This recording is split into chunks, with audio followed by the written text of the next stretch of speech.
الحمد لله وكفى وسلام على عباده الذين اصطفى أما بعد فأعوذ بالله من الشيطان الرجيم بسم الله الرحمن الرحيم لقد رضي الله عن المؤمنين إذ يبايعونك تحت الشجرة فعلم ما في قلوبهم فأنزل السكينة عليهم وأثابهم فتحا قريبا ومغانم كثيرة يأخذونها وكان الله عزيزا حكيما. وقال النبي صلى الله عليه وسلم قد سهلكم من أمركم صدق اللہ العظیم. میرے واجب الاحترام عزیز ساتھیو، اللہ کے اختیار میں ہے، جو وہ چاہتا ہے وہ کر گزرتا ہے. ہمارا ارادہ یہ تھا کہ ماہ شوال کے چند دن رہتے تھے، تو ان دنوں میں جو واقعات پیش آئے تھے اس مہینہ کے ختم ہونے سے پہلے انہیں کمپلیٹ اور مکمل کر لیا جاتا. اور بات وہی جو بھی میں نے کہی کہ جو اللہ چاہتا ہے وہ کر گزرتا ہے. طبیعت میری کافی حد تک ناساز ہو گئی تھی، کافی ذوف ہوا، حتیٰ کہ ہاسپٹل بھی جانا پڑا. تو 3-4 دن تو ہمارے ویسے گزر گئے. اب ماہ ذوالقعدہ کا بھی آغاز ہو چکا ہے. کل اور پرسوں سے ہمارے ساتھی آن لائن جو یہاں حاضر ہوتے ہیں ان کے بھی میسیجز آ رہے تھے، تو نہیں جواب دے پا رہا نہ میں نہ میری طرف سے کوئی اور. بہرحال یہ تھا کہ کل سے مجھے بہت زیادہ اضطراب بھی تھا، اور ایک طرح کی جو ذمہ داری انسان کے اوپر بنتی ہے اور اس ذمہ داری کو پورا کرنے کا جو انسان کو ایک سمجھے اچھا ہوتا ہے، اس کو پورا کرنے کا ایک دباؤ انسان سمجھتا ہے، ذمہ داری سمجھتا ہے، تو اسی طرح کا ایک احساس تھا. تو آج ذرا طبیعت ناساز تو تھی، ذوق تھا، پر یہ تھا کہ میں نے کہا اللہ کے توفیق سے ذرا آج شروع کرتے ہیں، ورنہ پھر سستی ہو جاتی ہے اور جو کام ہونے والا ہوتا ہے وہ آہستہ آہستہ رہ جاتا ہے. اور اگر اس میں دلچسپی نہ لی جائے تو رفتہ رفتہ وقت گزرتا رہتا ہے، تو اس سے پھر انسان کی جو ایک دل لگی ہوتی ہے، دل جمی ہوتی ہے، دل میں ایک ذوق ہوتا ہے، شوق ہوتا ہے، تو آہستہ آہستہ نکل جاتا ہے، ختم ہو جاتا ہے. بہرحال اللہ تعالیٰ کا فضل و کرم ہے کہ کل شام کو بتا دیا گیا تھا، اور آج ماشاءاللہ بڑی تعداد میں آپ لوگ اپنے اپنے مقامات پر بیٹھ کر سمجھے کہ ایک پلیٹ فارم پہ آپ جمع ہیں. چلیں زیادہ وقت صرف نہیں کرتے. ماہ ذوالقعدہ میں غزوہ حدیبیہ کا واقعہ پیش ہے. 2 عنوان ماہ شوال کے حوالے سے ہمارے رہتے ہیں. ایک ہے حضرت امیر حمزہ رضی اللہ تعالیٰ عنہ کی شہادت. آپ سوچیں گے کہ جب غزوہ احد کا تذکرہ ہم نے کیا تھا تو اس وقت حضرت امیر حمزہ کا کسی قدر ہم نے تذکرہ کیا تھا، لیکن چونکہ یہ عظیم صحابی ہیں اور سید الشہداء اہل الجنہ کا ان کو ٹائٹل اور خطاب ملا ہے، کسی عام آدمی کی طرف سے نہیں بلکہ پوری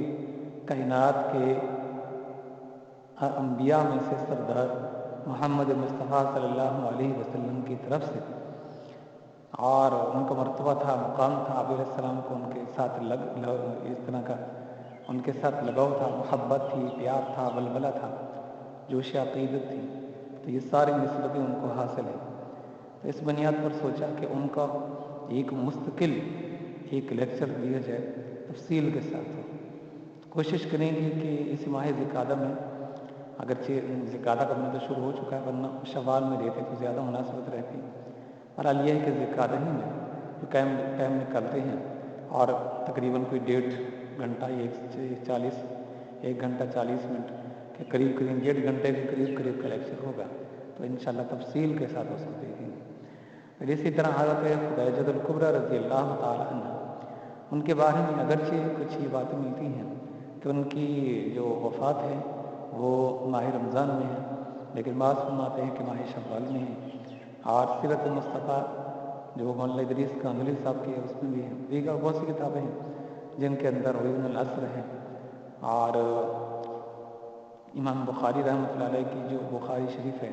اس کی جو شرح ہے مشہور و معروف فتح الباری، اس میں بھی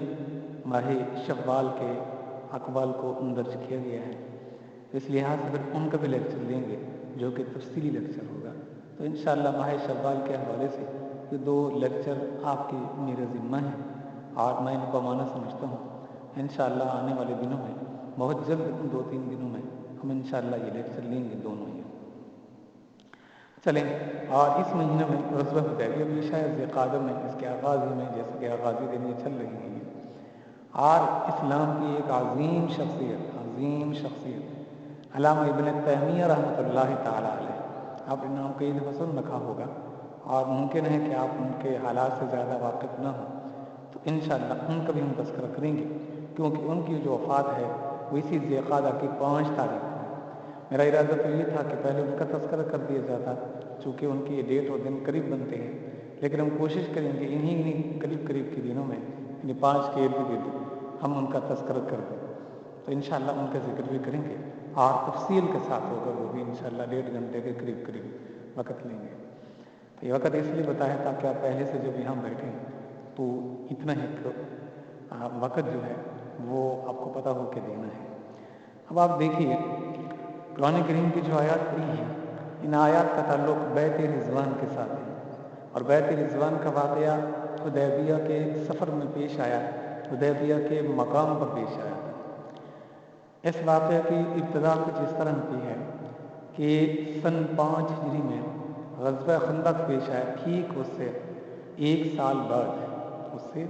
تقریباً قریب 1 سال بعد نبی اکرم صلی اللہ علیہ وسلم نے خواب دیکھا۔ یہ سن 6 ہجری بنتا ہے اور نبی اکرم صلی اللہ علیہ وسلم اس وقت مدینہ کے اندر تھے، تو مدینہ منورہ میں غزوہ خندق سے 1 سال بعد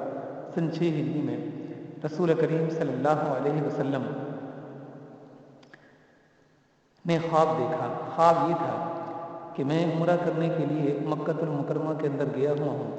اور میرے صحابہ میرے ساتھ ہیں، ارد گرد ہیں، اور ہم لوگ خانہ کعبہ کا طواف کر رہے ہیں،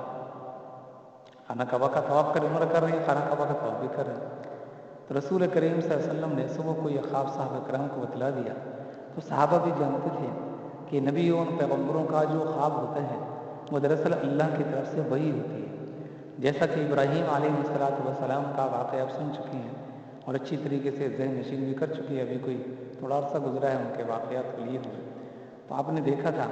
کہ انہوں نے خواب دیکھا تھا کہ میں اپنے بچے کو بیٹے کو ذبح کر رہا ہوں، تو پھر اپنے بیٹے کو ذبح کرنے کے لیے وہ ان کو مینا کے مقام پر بھی لے گئے تھے اور وہاں جا کر ان کو لٹا بھی دیا، حتیٰ کہ ان کی گردن کے اوپر چھری بھی چلانا شروع کر دی تھی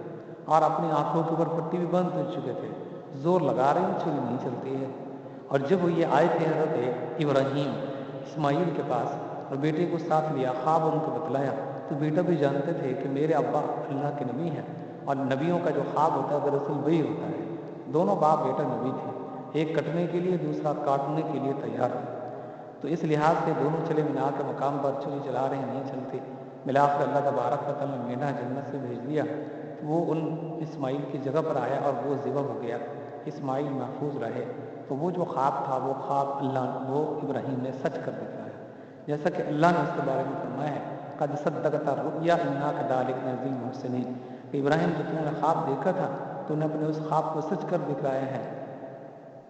اور جو نیک وکار لوگ ہوتے ہیں ہم ان کو اسی طرح کا بدلہ دیا کرتے ہیں۔ تو انبیاء کا جو خواب ہوتا ہے وہ دراصل اللہ کی طرف سے وحی ہوتا ہے۔ تو جب صحابہ کے سامنے آپ نے اس خواب کو بیان کیا تو صحابہ کرام تو سمجھے 6 سال ہو گئے ہیں ان کو، کسی کو 5 سال ہو گئے، کسی کو اس سے زیادہ سال بھی ہو گئے تھے، کیونکہ پہلے مدینہ میں چلے گئے تھے وہ، اور ابھی تک انہوں نے خانہ کعبہ کی زیارت بھی نہیں کی تھی، اور جہاں وہ ان کا بچپن گزرا تھا، جہاں وہ پیدا ہوئے تھے اور جہاں وہ پلے بڑے تھے، جوانی کا ایک عرصہ گزارا تھا، اس شہر سے جب وہ چلے گئے تھے مدینہ میں رہے تھے، تو ظاہر ہے جو انسان کا وطن ہوتا ہے اس کے ساتھ آدمی کو لگاؤ ہوتا ہے، تعلق ہوتا ہے، اور اس کے ساتھ پیار ہوتا ہے، محبت ہوتی ہے، انسان جہاں کہیں بھی رہے لیکن اس دھرتی کے ساتھ، اس مٹی کے ساتھ، اس شہر کے ساتھ، اپنے اس وطن کے ساتھ انسان کا دل چمٹا رہتا ہے اور اسی کو وہ اپنا وطن سمجھتا ہے۔ مچھلی ہے وہ پانی کے اندر پیدا ہوتی ہے، اگر اس کو اس وطن سے نکال دیا جائے، زمین کے اوپر ڈال دو تو وہ تڑپنے لگ جاتی ہے، کیونکہ اس کا جو جہان تھا اور اس کا جو وطن تھا، اس کے وطن سے اس کو جدا کر دیا گیا ہے۔ وہ بغیر اپنے وطن میں جائے دوسرے وطن میں رہنا پسند نہیں کرتی، حتیٰ کہ مر جائے گی اگر تھوڑی مدت اور اس کو باہر رکھ لیا جائے۔ بہرحال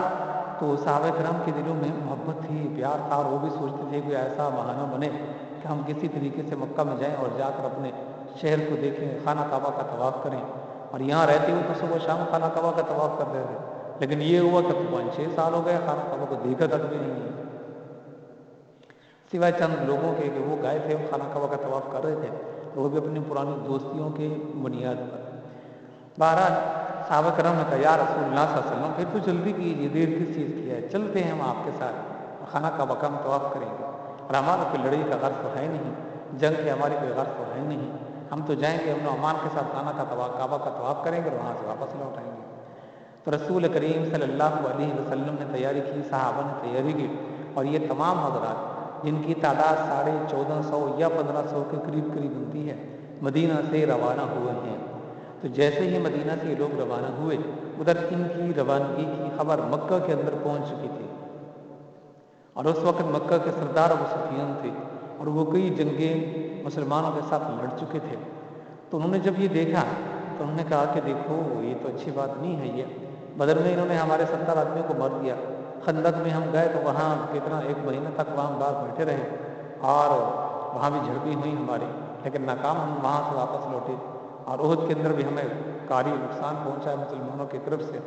تو اس لحاظ سے کہ کیسے ہو سکتا ہے کہ ہم ان کو مکہ کے اندر داخل ہونے دیں؟ اس کا مطلب تو یہ ہوگا کہ ہم شکست خوردہ ہوئے اور ہم نے اپنی گردنوں کو جھکا دیا ہے، ہمارا دشمن ہمارے شہر کے اندر ٹہلتا رہے، چلتا پھرتا رہے، تو یہ ہماری غیرت کے خلاف ہے یہ۔ تو انہوں نے کہا کہ نہیں، ہم نہیں آنے دیں گے ان کو، اگرچہ یہ لوگ آ رہے ہیں یہاں پر خانہ کعبہ کے طواف کے غرض سے، پھر بھی ہم نہیں آنے دیں گے۔ ہاں، خالد بن ولید کو انہوں نے پھر 200 آدمیوں کا دستہ دیا، اور ان کو غمیم کا مقام تھا، ان کو وہاں پر کھڑا کر دیا اور کہا کہ تم یہاں کھڑے ہو جاؤ، اور مسلمان جب ادھر سے آئیں تو یہاں آ کر ان کا راستہ روک دینا، اور یہاں سے ان کو آگے تم نے مت بڑھنے دینا ہے۔ اور خالد بن ولید جو ہے یہ 200 کا خالد بن ولید 200 کا یہ لشکر لے کر، 200 کا دستہ لے کر، یہ مسلمانوں کے راستہ روکنے کے لیے آگے ایک مقام تھا مکہ قریب، یعنی شہر سے باہر نکل کر وہاں یہ کھڑے ہو گئے۔ ادھر نبی اکرم صلی اللہ علیہ وسلم جیسے ہی مدینہ سے باہر نکلے تو ذوالحلیفہ کے مقام پر پہنچے، اور وہاں پہنچ کر ہدی کے جو جانور تھے ان کو قلادہ پہنایا، یہ خاص قسم کا ہار ہوتا تھا، تو وہ جانوروں کے گلوں کے اندر ڈال دیا جاتا تھا، پٹا نما جسے کہیں گے۔ تو یہ دور سے دیکھنے والے کو پتہ چلتا تھا کہ یہ جو قافلہ جا رہا ہے، مکہ جا رہا ہے، خانہ کعبہ کا طواف کرنے کے لیے جا رہا ہے، اور جو ان کے ساتھ یہ جانور ہیں یہ ہدی کے جانور ہیں، قربانی کے جانور ہیں۔ اور اسی طرح جو اونٹ ہوتے تھے، اونٹ، ان اونٹوں کو شعار کر دیتے تھے۔ شعار کا مطلب ان کی گردن کے اوپر تھوڑا سا ان کو چوکا لگاتے تھے، تھوڑا سا زخم کرتے تھے، اور اس سے جو خون نکلتا تھا وہ پھر اس کی گردن کے اوپر بند دیا جاتا تھا، چھوٹا سا ہوتا تھا وہ چیر نماز جسے سمجھے دے دیتے، اور جو خون نکلتا اس کو پھر گردن کے اوپر مل دیتے۔ تو یہ اس بات کی علامت ہوتی ہے یہ جو اونٹ جا رہا ہے یہ، اور اس کی گردن کے اوپر اسی کے جسم کا نکلا ہوا خون اس کی گردن پہ لگا ہے، اس کا مطلب یہ ہے کہ یہ قربانی کا جانور ہے۔ اگر راستے کے اندر کوئی ڈاکو آ جاتے تھے، لوٹنے والے آ جاتے تھے، تو جب اگر ان جانوروں کو دیکھتے تو پھر وہ حیا کرتے تھے، شرم کرتے تھے کہ یہ جانور جو ہے ہدی کے جانور ہیں یہ، اور یہ جانور قربانی کے جانور ہیں، نہیں ان کو ہم نے نہیں لوٹنا۔ اور یہ جو قافلہ جا رہا ہے یہ بھی وہاں مکہ میں جا رہا ہے، عمرہ یا حج کرنے کے لیے جا رہے ہیں، لہٰذا حاجیوں کو، عمرہ کرنے والوں کو نہیں لوٹنا۔ تو اس سے وہ حیا کرتے تھے، اور اس سے وہ شرم کرتے تھے، اور اس سے اپنے ہاتھ کو روک لیتے تھے کہ ہم ان کو کوئی تکلیف پہنچائیں یا ان کا کوئی نقصان کریں۔ اگر گھراؤ کر بھی لیتے، ان چیزوں علامات کو دیکھتے تھے تو پھر گھراؤ توڑ دیتے تھے، کہتے نہیں ان کو جانے دو امن کے ساتھ، کہ اور قافلہ آئے گا اس پر قابو پائیں گے اور اس کو لوٹ لیں گے۔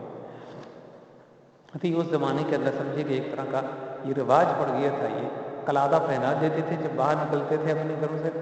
اور جو اونٹ ہوتا تھا اس کو شعار کر دیتے تھے۔ نبی اکرم صلی اللہ علیہ وسلم نے بھی اسی طریقہ پر سنت پر عمل کرتے ہوئے آپ نے ان پر جانوروں کو جو ہے اونٹوں کو شعار کرا دیا، اور بقیہ جو جانور تھے ساتھ تو ان کو نبی اکرم صلی اللہ علیہ وسلم نے قلادہ پہنا دیا۔ اور عمرہ کا احرام بھی یہیں سے آپ نے باندھا ہے، ذوالحلیفہ کے مقام سے۔ اور بسر بن سفیان، ان کو نبی اکرم صلی اللہ علیہ وسلم نے جاسوس بنا کر بھیجا کہ جو راستہ عام راستہ مدینہ سے مکہ کی طرف جاتا تھا، آپ نے فرمایا کہ اسی راستے کی تم اختیار کرو، آگے آگے چلو اور جا کر دیکھو ادھر ادھر کوئی ہمارا راستہ اگر روکے ہو تو آگے نہیں کھڑا، ہمارا راستہ کھلا ہے، صاف ہے، مکہ تک جا کے دیکھو سارے راستے پر۔ چنانچہ جب یہ پہنچے وہاں حمیم کے مقام پر، تو وہاں جا کر کیا دیکھتے ہیں کہ وہاں تو وہ کھڑا تھا، وہ خالد بن ولید ابھی تک مسلمان نہیں ہوئے، اور 200 اس کے پاس جنگجو تھے اور مسلمانوں کا راستہ روکے ہوئے تھے۔ تو یہ وہاں سے پھر واپس جو ہے لوٹ آئیے جی، تو یہ وہاں سے پھر واپس لوٹ آئیے اور اشتاد کے مقام پر آ کر، حمزہ شین طا الف اور آخر میں طا ہے، اشتاد، اس مقام سے پیچھے آئے، یہاں نبی اکرم صلی اللہ علیہ وسلم پہنچ چکے تھے، اور یہ وہاں سے مقام غمیم جو تھا، وہاں سے غمیم ہے یا غمیم ہے، تو وہاں سے پھر یہ واپس آئے، لا کر نبی اکرم صلی اللہ علیہ وسلم کو اشتاد کے مقام پر بتلایا کہ وہ مقام غمیم میں تمہارا راستے روکے ہوئے ہیں، خالد بن ولید، اکرمہ بن نجاد، 200 آدمیوں کا وہاں وہ سمجھے کہ جنگجوؤں کا دستہ لے کر کھڑے ہیں، اور تم اس راستے سے نہیں جانے دیں گے، واپس کر دیں گے۔ تو آپ صلی اللہ علیہ وسلم نے صحابہ سے مشورہ کیا، تو صحابہ کرام نے مشورہ دیا کہ یا رسول اللہ صلی اللہ علیہ وسلم اس راستے کو چھوڑ دیتے ہیں، اور یہاں سے راستہ اور ہے وہ اختیار کر کے حدیبیہ کو جو مقام ہے وہ ایسا کٹل مقام ہے کہ وہاں پر کوئی آدمی کھڑا نہیں ہوتا ہے، یعنی اس طرف سے کوئی عام راستہ نہیں ہے جانے کا، پہاڑی علاقہ ہے وہ، تو ظاہر ہے کہ اس طرف سے ان کا کوئی دستہ نہیں ہوگا، کیونکہ اس طرف سے ان کو کوئی خدشہ نہیں ہے، یہ تو کھڑے ہوں گے ان مقامات کے اوپر نا کہ جو راستے ہیں عام ہیں، کافروں کے آنے جانے کے راستے ہیں، اور جو ایسے مقامات ہیں جہاں کھنڈرات ہیں، جہاں پہاڑ ہیں، اور جہاں سے لوگوں کے آمد کا کوئی خاص ان کو خدشہ نہیں ہے، تو اس طرف سے اپنے دستے نہیں کھڑے کریں گے اور اپنے لوگوں کو وہاں کھڑا نہیں کریں گے۔ اور یہ جو حدیبیہ کا مقام ہے یہ ایسا ہے کہ یہاں کوئی یہاں ان کا دستہ وغیرہ نہیں ہوگا۔ تو رسول کریم صلی اللہ علیہ وسلم ان کی رائے کو قبول فرمایا، اور وہیں 2 رکعت وہیں پر آپ صلی اللہ علیہ وسلم نے ظہر کی نماز پڑھی، یہ ظہر کی نماز تھی، یہ تھوڑا آگے بڑھے تھے اور وہاں ظہر کی نماز پڑھی۔ اتفاق ایسا ہوا، ایک روایت میں آتا ہے یہ کہ خالد بن ولید بھی اپنے دستے کو لیے ہوئے آگے بڑھ رہے تھے، تو اچانک وہ پہاڑی سے نمودار ہوئے، دیکھا کہ مسلمان ایک گھاٹی کے اندر نماز پڑھ رہے ہیں اور سب نماز کے اندر لگے ہوئے ہیں۔ خالد بن ولید نے دیکھا تو اس نے کہا کہ یہ موقع تھا ہمارے پاس، اچھا تھا یہ کہ ہم نماز کی حالت میں مسلمانوں کے اوپر ٹوٹ پڑتے اور ان پر حملہ کر دیتے، ظاہر ہے کبھی سجدے میں جاتے ہیں، کبھی رکوع میں جاتے ہیں، نماز پڑھ رہے ہیں یہ، اور اپنا اسلحہ وغیرہ سب کچھ ایک طرف رکھ چکے ہیں یہ تو اچھا موقع تھا، وہ اچانک ٹوٹ پڑتے، ان میں سے سب کا سب آیا کر کے رکھ دیا۔ لیکن اللہ تبارک و تعالیٰ نے مسلمانوں کی حفاظت کا یہ بندوبست کیا کہ جب یہ آیا تو اس کے ذہن کے اندر یہ بات نہ آئی، مسلمان نے جب سلام پھیرا تو تب اس نے کہا اوہ میں یہاں دیکھتا رہا، تو کیوں نہ تھا کہ جا کر ان کے اوپر حملہ کر دیتا۔ بہرحال اب وہ وقت گزر چکا۔ نبی اکرم صلی اللہ علیہ وسلم نے صحابہ کرام کو بھی جمع ہی فرمایا تھا، نماز سے فارغ ہوئے تھے کہ اللہ تبارک و تعالیٰ نے اسی وقت قرآن کریم کی آیات نازل کر دی، اور میدان جنگ میں نماز کا یا صلاۃ الخوف میں نماز کا جو طریقہ ہے اللہ تبارک و تعالیٰ نے اس طریقے کو نازل فرما دیا، اور فرمایا کہ جب تمہیں خوف ہو دشمن کا تو اس وقت پھر تم اس طرح کرو کہ اپنی جماعت کی 2 ٹولیاں بنا لیا کرو، ایک ٹولی نماز پڑھے گی اور دوسری ٹولی جو ہے وہ اپنے ساتھیوں کا دفاع کرے گی، اور جب وہ ایک رکعت پڑھ لے گی تو پھر وہ نماز میں آ کر شریک ہو جائے گی، اور دوسرا ٹولہ جس نے پہلے امام کے ساتھ ایک رکعت پڑھی ہے وہ جا کر پھر اپنے ساتھیوں کا دفاع کرے گی۔ تو اس لحاظ سے جو امام ہوگا اس کی 2 رکعتیں مکمل ہو چکی ہیں، جو آخر میں ٹولہ آیا تھا وہ پھر کھڑے ہو کر مسبوق کی طرح وہ اپنی نماز کو مکمل کرے گا، سلام پھیر دے گا تو گویا کہ ان کی نماز مکمل ہو گئی۔ پھر وہ جو دوسرا ٹولہ تھا جنہوں نے 1 رکعت پڑھی تھی اور اولاً آ کر پڑھی تھی، تو وہ لاحقین کی طرح آ کر وہ آ کر نماز کو مکمل کریں گے۔ تو جو ایک ٹولہ ہوگا ان میں سے اخیر والا وہ مسبوق کی طرح نماز کی تکمیل کرے گا، اور جو اول ٹولہ تھا وہ لاحقین کی طرح آ کر اپنی نماز کی تکمیل کرے گا۔ تو اس لحاظ سے ان کی نماز مکمل ہو جائے گی، اور صلاۃ خوف 2 ہی رکعتیں ہوتی ہیں۔ تو یہ صلاۃ خوف کا طریقہ نازل ہوا، اور اس کا اللہ تبارک و تعالیٰ نے حکم دیا، اور اسی وقت حکم دیا تھا کہ جب خالد بن ولید ذرا پہنچا تھا اور اس کے دل کے اندر یہ بات کھٹکی تھی نماز کی تکمیل کے بعد کہ اوہو میں تو یہاں دیکھتا رہا، کیوں نہ ہوتا کہ اسی وقت جا کر ان پر اچانک حملہ کر دیتا اور یہ مسلمانوں کو صفایا کر دیتا میں، جس طرح کہ وہ نماز کے اندر تھے، ان کو پتہ تک بھی نہیں تھا، اپنے تیر تلواریں سب کچھ رکھ چکے تھے وہ، اور چاروں طرف سے جا کر گھیرا کر دیتے، اور ان کا یہاں کوئی ادھر ادھر کوئی ساتھی بھی، ان کا محافظ بھی نہیں کھڑا تھا۔ تو اس وقت یہ جو ہے آیات نازل ہوئی، اللہ تبارک نے آئندہ کے لیے مسلمانوں کو بتلا دیا کہ تم نے نماز حالت خوف میں اس طرح پڑھنی ہے۔ تب جب مسلمان وہاں سے فارغ ہوئے تو انہوں نے پھر اور راستہ اختیار کر لیا۔ اب خالد بن ولید ان کو نہیں علم تھا کہ یہ کہاں جا رہے ہیں، انہوں نے سمجھا ہوگا کہ واپسی جا رہے ہیں،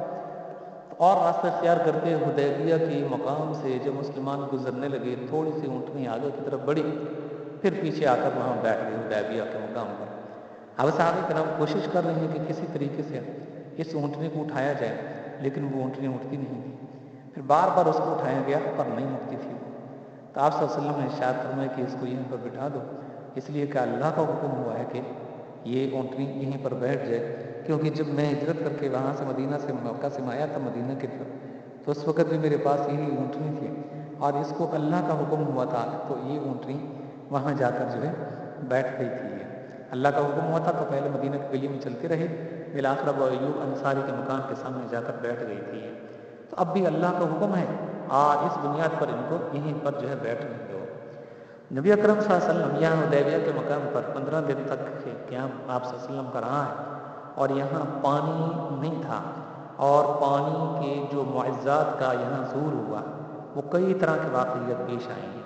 ایک مرتبہ تو ایسا ہوا صحابہ کے پاس پانی نہیں تھا، آپ صلی اللہ علیہ وسلم کی خدمت میں حاضر ہوئے، تو آپ صلی اللہ علیہ وسلم نے فرمایا کہ تمہارے جو مشکیزیں ہیں ان کے اندر جتنا کچھ پانی موجود ہو وہ پانی میرے پاس لے آؤ۔ صحابہ آپ صلی اللہ علیہ وسلم کے پاس لے گئے، تو اس پانی کو ایک پیالے کے اندر جمع کر لیا گیا، اور پھر نبی اکرم صلی اللہ علیہ وسلم نے اس کے اندر اپنے ہاتھ مبارک ڈالا تو ہاتھ کی انگلیوں سے پانی جاری ہو گیا۔ صحابہ نے خود بھی پیا، اور برتن بھی وہیں سے بھرے اپنے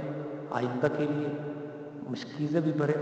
اور اپنے جانوروں کو پلانے کے لیے بھی پانی جمع کر لیا۔ اتنی کثیر تعداد میں پانی جو ہے وہ نکلتا رہا، یعنی یہ سمجھے کہ پیالہ تھا یہ، تو اس میں آپ صلی اللہ علیہ وسلم نے جو پانی تھوڑا سا موجود تھا جو مشکیزوں سے نکالا گیا تھا،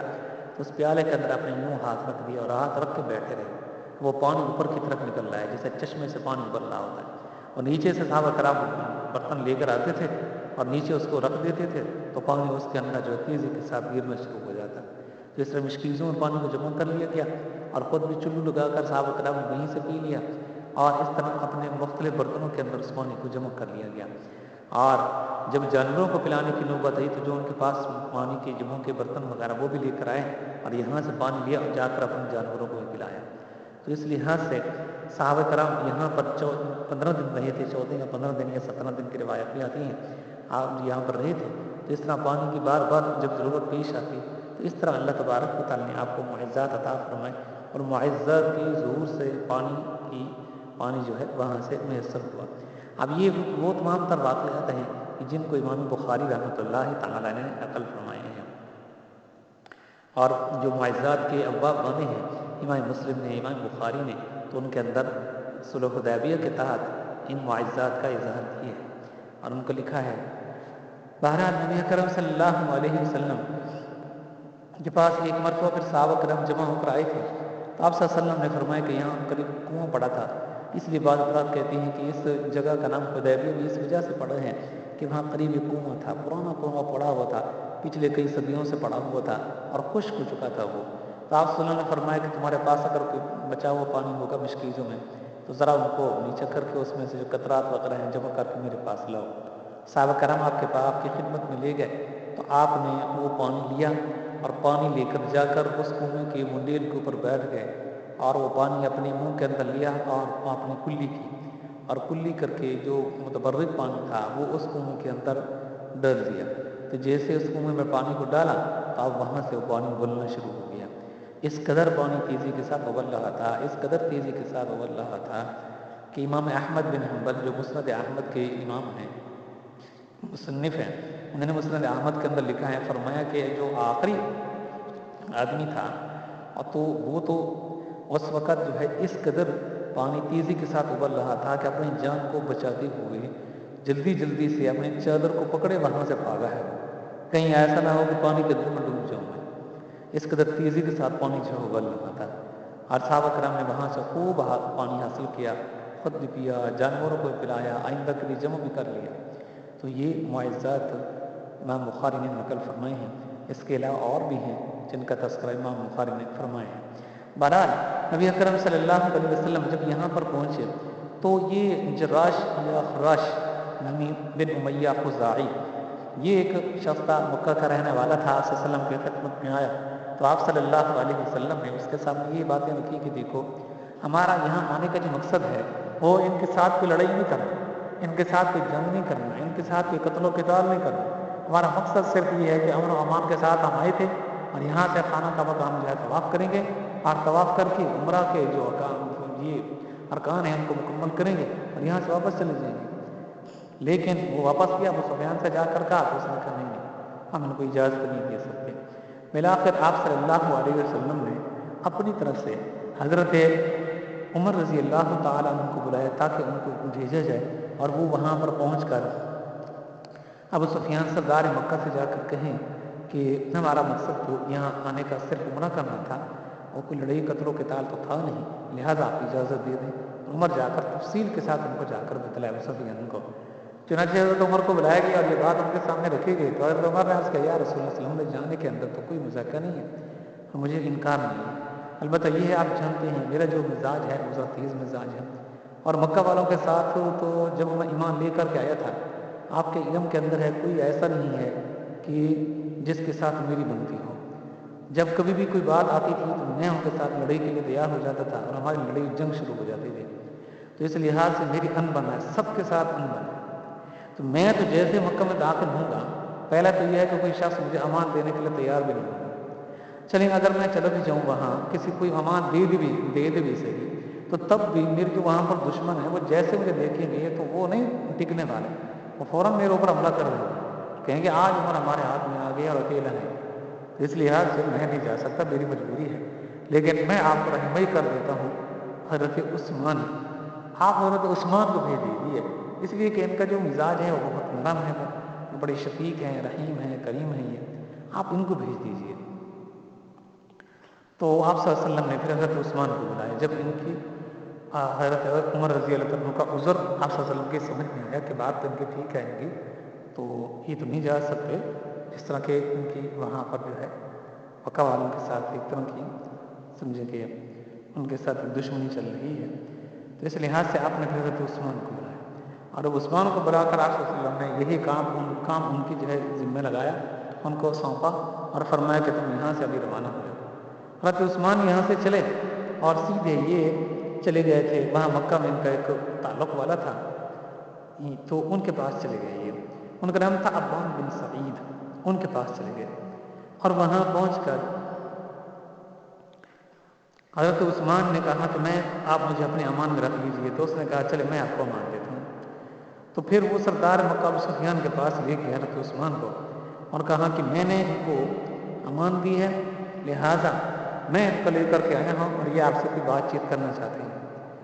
تو سردار مکہ ابو سفیان نے کہا بتائیے کس غرض سے آئے ہو، کیا بات ہے؟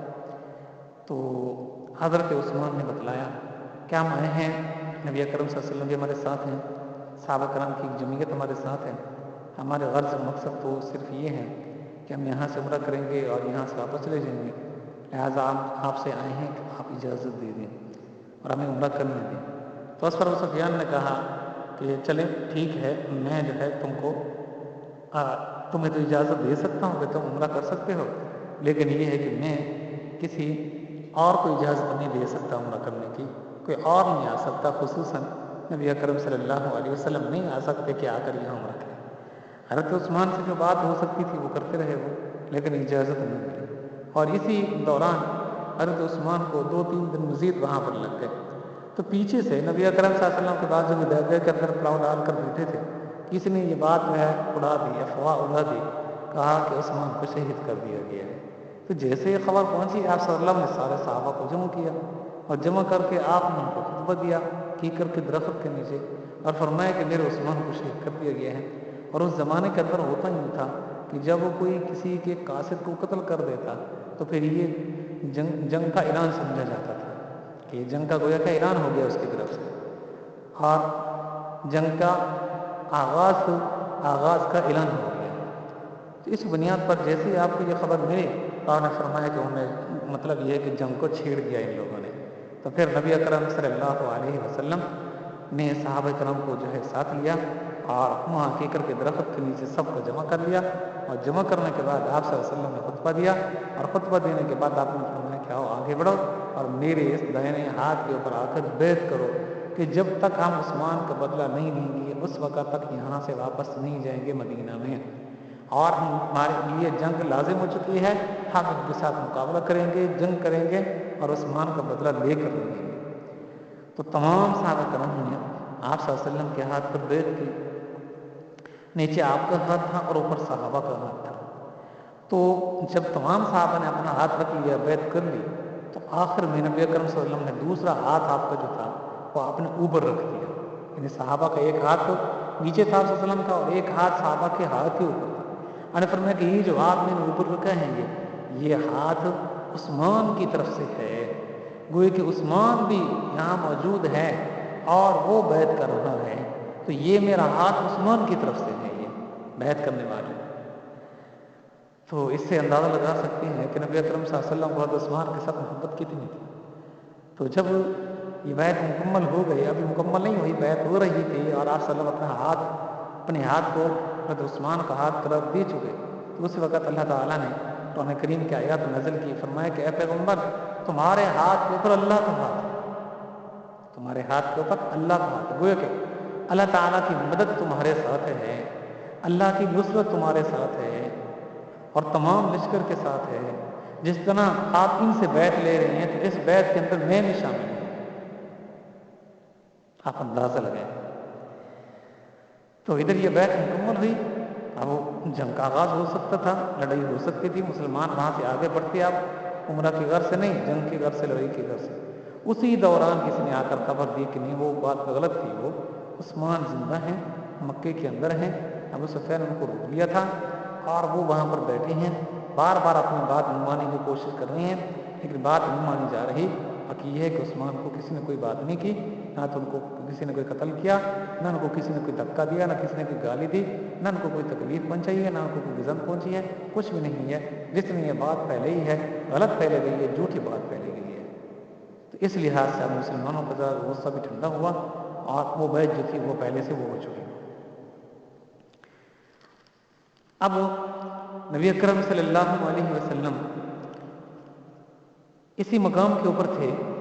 حضرت عثمان بھی وہاں سے واپس آ گئے اور آ کر ساری بات بھی بتلا دی۔ تو بدیل یا پھر بدیل بن ورقا یہ مکہ کا رہنے والا تھا اور جو قبیلہ بنو خزاعہ تھا اس کا یہ سربراہ تھا، بڑا تھا یہ، اور عمر کے اندر بھی بڑا تھا یہ، اور یہ آیا نبی اکرم صلی اللہ علیہ وسلم کی خدمت میں اور آ کر پوچھا کہ ہاں کس غرض سے آئے ہو، خبریں وہاں مکہ میں پھیل چکی ہیں اور مجھے بھیجا گیا ہے قریش کی طرف سے تاکہ میں جاؤں اور حالات معلوم کر کے ہوں۔ تو آپ صلی اللہ علیہ وسلم نے فرمایا کہ دیکھو ہمارا کوئی یہاں لڑائی کا ارادہ تو نہیں تھا، ہم تو آئے تھے یہاں عمرہ کرنے کے لیے، پھر میں نے سنا ہے کہ عثمان کو شہید کر دیا گیا ہے، تو پھر تم لڑائی کے لیے تلے تھے، ابھی پتہ چلا ہے کہ عثمان درست ہے اور میرے پاس آ بھی چکا ہے، میرے ساتھ بیٹھے ہیں یہ، تو اس لحاظ سے ہمارا یہ کہ مقصد ہے عمرہ کریں گے، یہاں سے واپس چلے جائیں گے، کسی کے ساتھ ہماری کوئی لڑائی نہیں ہوگی، کوئی جھگڑا نہیں ہوگا۔ اس نے جب یہ ساری بات سن لی اور اندازہ بھی لگا لیا اور صحابہ کے چہرے بھی دیکھ لیے کہ ان کی لڑائی والے لگتے ہیں یا پھر یہ ہے کہ یہ لوگ آئے ہیں یہاں عمرہ کرنے کے لیے، سارے حالات کا جائزہ لے کر یہاں سے واپس لوٹ گیا اور جا کر قریش کو بتلایا کہ دیکھو میں گیا ہوں، قریب سے جا کر ان کا جائزہ لیا، ان کی باتیں میں نے سنی ہیں اور ان کے جو سربراہ محمد مصطفیٰ صلی اللہ علیہ وسلم ان کی باتیں میں نے سنی ہیں، تو واقعی وہ لوگ یہاں لڑنے کے لیے نہیں ہیں، وہ ان کا مقصد صرف یہاں عمرہ کرنا ہے، یہاں سے واپس چلے جائیں گے وہ، اور اس طرح ہر وہ ضرب کا سامان بھی اپنے ساتھ نہیں لائے ہیں وہ، جو ایک جنگجو آدمی جنگ کرنے کے لیے جاتے ہیں، جنگجو فوجیں جاتی ہیں تو اپنے ساتھ وہ مکمل تیاری کر کے جاتی ہیں، ایسا نہیں ہے، بلکہ میں تو گیا ہوں وہ ہدی کے جانور بھی ان کے پاس ہیں، اور وہ اپنے اونٹوں کو شیار بھی انہوں نے کیا ہوا ہے، انہیں قربانی کیا، جو جانور ہیں ان کا اپنے ساتھ لیے ہوئے ہیں. تو یہ کیسے ہو سکتا ہے کہ یہاں پر وہ آئیں لڑائی کرنے کے لیے؟ یہ بہت سی ایسی علامات ہیں کہ جو اس بات کے اوپر شاہد ہیں کہ جس طرح وہ بات کر رہے ہیں، وہ اپنی بات کرنا صداقت رکھتے ہیں کہ باقی وہ لوگ یہاں عمرہ کے گھر سے آئے ہیں. خصوصاً ہدی کے جانور اور شیار کیے ہوئے اونٹ ان کے حالات بتلا رہے ہیں کہ یہاں وہ لڑائی کے گھر سے نہیں ہے. لیکن یہ لوگ مکہ والے پھر بھی مطمئن نہ ہوئے. یہ مطمئن تو ہو چکے تھے، ان کی غرض یہ تھی کہ وہ اگر ان کو مکہ میں داخل ہونے دیتے ہیں تو ادھر ادھر کے قبائل لوگ کیا کہیں گے، اوہ دیکھو یہ ایسے آدمی ہیں، یہ اتنے کمزور ہو چکے ہیں، یہ کل تک جنہوں نے ان کے لوگوں کو مارا ہے، 70 آدمیوں کو خصوصاً بدر میں مارا ہے، بڑے بڑے ان کے جو جنگجو تھے ان کو قتل کر دیا گیا ہے، آج اتنے کمزور ہو گئے ہیں، آج اتنے سمجھے کہ ان میں غیرت نہیں رہی کہ آج انہیں اپنے دشمنوں کو پھر موقع دے دیا ہے کہ اب وہ آئے ہیں اور یہاں مکہ کے اندر چل پھر رہے ہیں گلیوں میں، اور اسی طرح خانہ کعبہ کا طواف بھی کر رہے ہیں وہ. تو یہ اتنے نامرد ہو چکے ہیں، یہ ہماری بےعزتی، ہماری توہین ہے. یہ تو سمجھ تو گیا ہوں کہ یہاں لڑائی کی غرض سے نہیں ہے وہ، جس طرح کہ اس کو شہادت ملی، پر یہ بات تھی کہ جو اس کے دل میں کھٹک رہی تھی اور وہ اجازت نہیں دے سکتا تھا ابو سفیان. پھر نبی اکرم صلی اللہ علیہ وسلم نے جو ساری باتیں اس کو بتلائیں،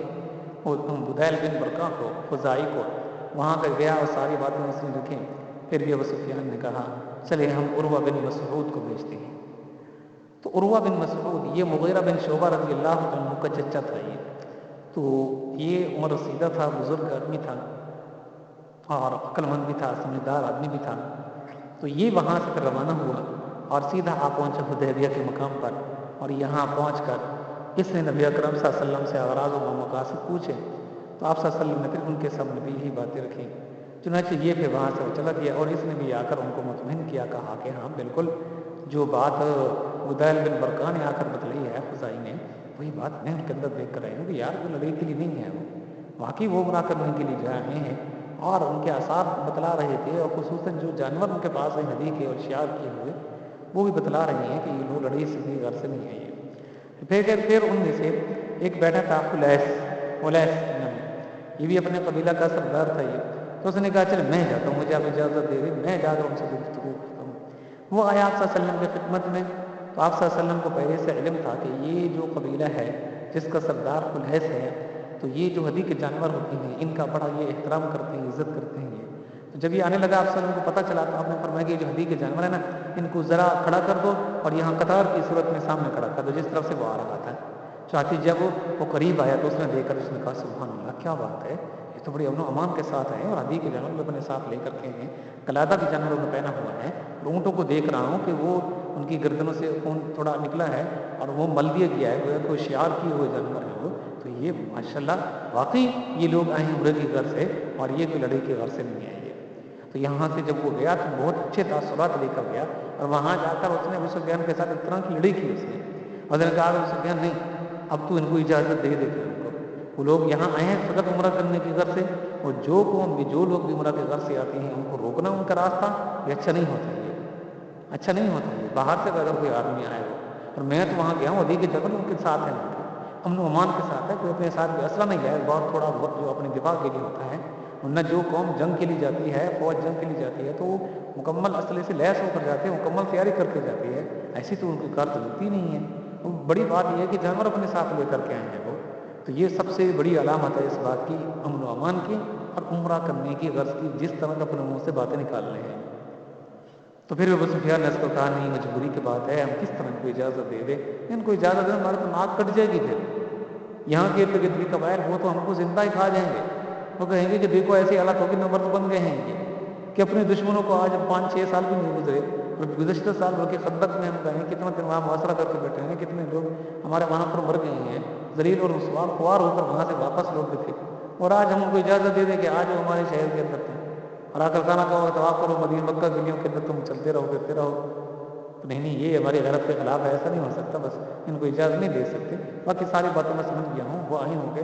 لیکن میری غیرت گوارہ نہیں کرتی کہ ہمارے شہر میں داخل ہیں. تو پھر ان میں سے ایک آدمی بیٹھے تھے سہیل بن عمر. تو یہ بھی سمجھے کہ سرداروں میں سے، چونکہ بعض جو سال چل رہے تھے نا، یہ بڑوں کے درمیان چل رہے تھے،